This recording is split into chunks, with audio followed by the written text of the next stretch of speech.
आज माशरा बहुत बिगड़ता हुआ जा रहा है। कल वैलेंटाइन डे है, जिस दिन न जाने कितनी लड़कियों की इज्जत नीलाम होगी। लेकिन मैं आप लोगों से कहना चाहूंगा, रब ने फरमाया लक़द कान लकुम फी रसूलिल्लाहि उस्वतुन हसना, मैंने अपने महबूब को तुम्हारे लिए नमूने अमल बना करके भेजा। मैंने अपने हबीब को तुम्हारे लिए नमूने अमल बना करके भेजा। आज जो आप किसी और को आइडियल बना करके, आज आप किसी और को अपना रहनुमा बना करके पेश करते हैं। कोई मुंबई के हीरोइन को अपना आइडियल मानते हैं, तो कोई बिहार के हीरोइन या क्रिकेटर को अपना आइडियल मानते हैं। लेकिन याद रखिएगा, जिसके दिल में मजहब इस्लाम की सच्ची मोहब्बत होगी, जिसको नबी से सच्ची मोहब्बत होगी, वो किसी दुनियादार को अपना आइडियल नहीं मानेगा। अगर अपना आइडियल मानेगा तो वह मदीने के ताजदार को आइडियल मानेगा, क्योंकि रब ने हमारे लिए अपने आइडियल चुनने के लिए हमारे लिए आइडियल बना करके किसी दुनियादार को नहीं बताया, बल्कि रब ने हमारे लिए आइडियल बना करके भेजा है। तो रब ने अपने महबूब को आइडियल बना करके भेजा है।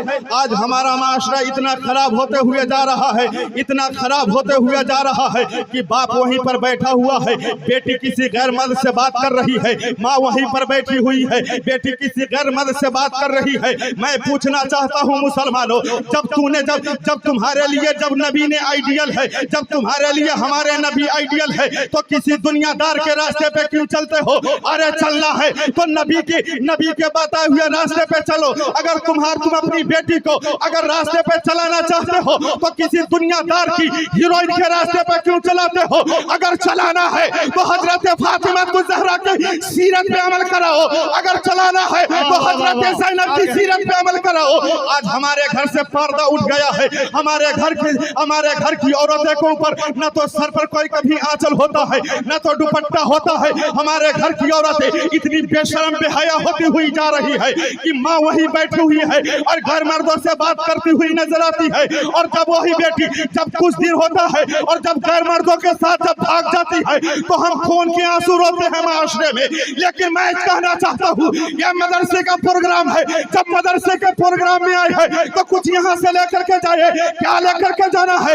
नबी ने फरमाया है तलबुल इल्म फरीज़तुन अला कुल्लि मुस्लिम व मुस्लिमा, इल्म दीन का हासिल करना हर मुसलमान मर्द औरत के ऊपर फर्ज है। आज हमारे घर से पर्दा उठ गया है। लेकिन चलते हैं हजरत अली की बेटी हजरत ज़ैनब की बारगाह में पहुंचते हैं। हजरत ज़ैनब की अभी महज 6 साल की उम्र है। हजरत ज़ैनब है महज 6 साल की उम्र है, वो कुरान की तिलावत कर रही है। हजरत ज़ैनब की उम्र 6 साल है, कुरान की तिलावत कर रही है। लेकिन आज हम अपने माशरे में नजर उठा करके देखा जाए तो 10 साल 15 साल की लड़कियां हो जाती है। न तो उन्हें बगदादी कायदा पढ़ने आता है, न तो सरनल कुरान पढ़ने आता है। क्यों? इसलिए कि हमने अपने बच्चे को इस्लामी कानून से दूर रखा है, इस्लामी कानून से दूर रखा है। यही वजह है कि आज हमारी कौम के बेटियां गैर मर्दों के साथ भाग रही है। लेकिन ज़ैनब की बारगाह में आते हैं। हजरत ज़ैनब की 6 साल की उम्र है, कुरान की तिलावत कर रही है। हजरत ज़ैनब जब कुरान की तिलावत कर रही है तो आपके सरे अक़दस से दुपट्टा नीचे गिर जाता है। जब दुपट्टा नीचे गिरता है, आप याद रखें 6 साल की बच्ची के ऊपर पर्दा फर्ज नहीं होता है। लेकिन हजरत ज़ैनब है, 6 साल की उम्र है, कुरान की तिलावत कर रही है। जब कुरान की तिलावत करते हुए जब अचानक जब सर से दुपट्टा गिरा है, हजरत फातिमा की नजर जब हजरत ज़ैनब पे पड़ती है तो हजरत फातिमा ने कहा, बेटी ज़ैनब तेरे सर से दुपट्टा गिर गया है, अपने सर को दुपट्टे से ढांक लो। हजरत ज़ैनब ने प्यार भरे अंदाज में पूछते हैं, अम्मी जान जब सर से दुपट्टा गिर जाता है तो क्या होता है? हजरत फातिमा ने कहा, लेकिन आज की माओ का हाल यह है कि जब वो मॉल में जाती है अपनी बेटियों को लेकर के कपड़ा खरीदने के लिए, जब वो दुकानों में जाती है अपनी बेटियों को खरीदारी कराने के लिए, तो जब दुकानदार जब उसे कपड़ा दिखाता है तो माँ कहती है, बेटी ये कपड़ा ले लो, ये बिना दुपट्टा के बड़ा अच्छा लग रहा है, ये कपड़ा ले लो, इस पर दुपट्टा नहीं रखोगे तो बड़ी खूबसूरत लगोगी, बड़े ब्यूटीफुल लगोगे। लेकिन मैं उन माओं से कहना चाहता हूँ, तुम अपनी बेटी को तुम अपनी बेटियों को कहां ले जा रही हो, किस रास्ते पे ले जा रही हो? होश के नाखून लो, वरना जब मरने के बाद जब कोई पूछने वाला ना होगा, कोई तुमसे जब तुम कब्र में जाओगे तो कोई पूछने वाला ना होगा। अगर कब्र में काम आएगा तो कोई दुनियादार काम नहीं आएगा, कब्र में आएगा तो सिर्फ नबी की मोहब्बत। क्या कहने, सुभान अल्लाह। इसलिए कब्र में कोई काम आने वाला नहीं है, कब्र में काम आने वाला है तो महज नबी की मोहब्बत काम आने वाली है। इसलिए हमेशा अपने अपने नबी से मोहब्बत करते रहे। हजरत ज़ैनब ने पूछा, अम्मी जान जब सर से दुपट्टा गिरता है तो क्या होता है? हजरत फातिमा ने कहा, बेटी ज़ैनब, जब सर से दुपट्टा गिरता है ना, जब सर से दुपट्टा गिरता है तो तेरे नाना नाराज हो जाते हैं, तेरे नाना खफा हो जाते हैं, तेरे नाना के दिल को ठेस पहुंचता है, तेरे नाना नाराज हो जाते हैं। हजरत ज़ैनब ने कहा था, आय अम्मी जान, आज से ज़ैनब वादा करती है सर तो कट जाएगा लेकिन ज़ैनब के सर से दुपट्टा नहीं गिरेगा। और ज़माना ने देखा कि जब करबला के मैदान में जब यजीदियों ने जब हजरत ज़ैनब और आपके घर की औरतों से जब दुपट्टा छीना था तो शहरबानों ने कहा था, आय ज़ैनब, यजीदियों ने हमारे सर से दुपट्टा छीन लिया है, अब किस चीज से चेहरे को पर्दा करे?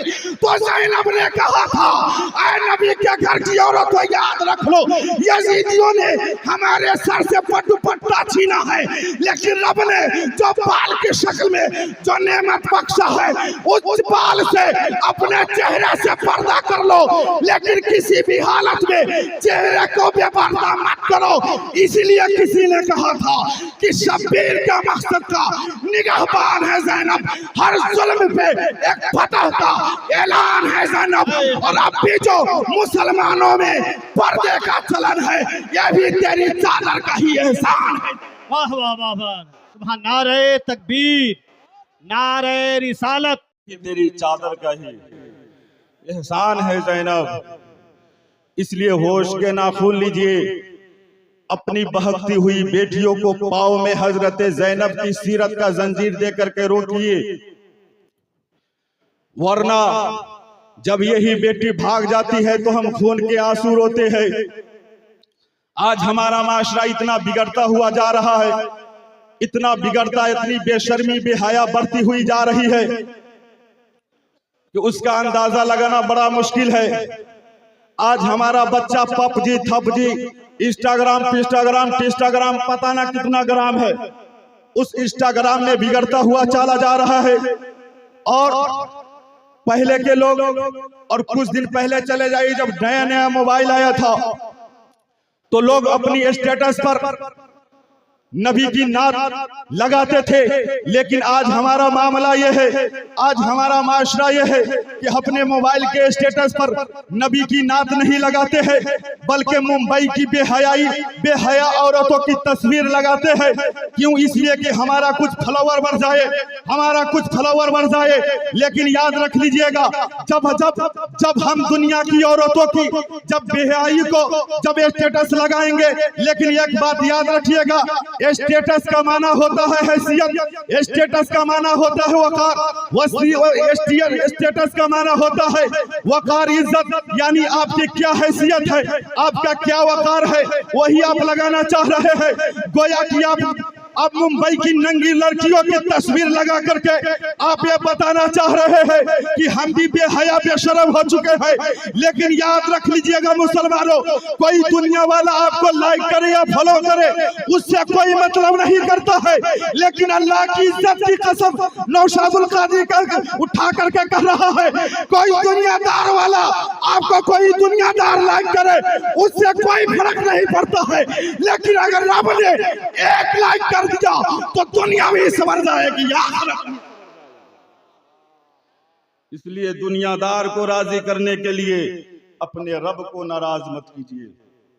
दुनिया वाले नाराज हो जाने दो, लेकिन रब नाराज नहीं होना चाहिए। अपनी बेटियों की हिफाजत कीजिए। अल्लाह हम सबको इहदिना सिरातल मुस्तकीम पे अमल करने की तौफीक अता फरमाए। फिर कभी हाजिरी होगी, चूंकि मैं तो यहाँ के दरबारी खतीब हूँ। वमा अलैना इल्लल बलाग। अस्सलाम।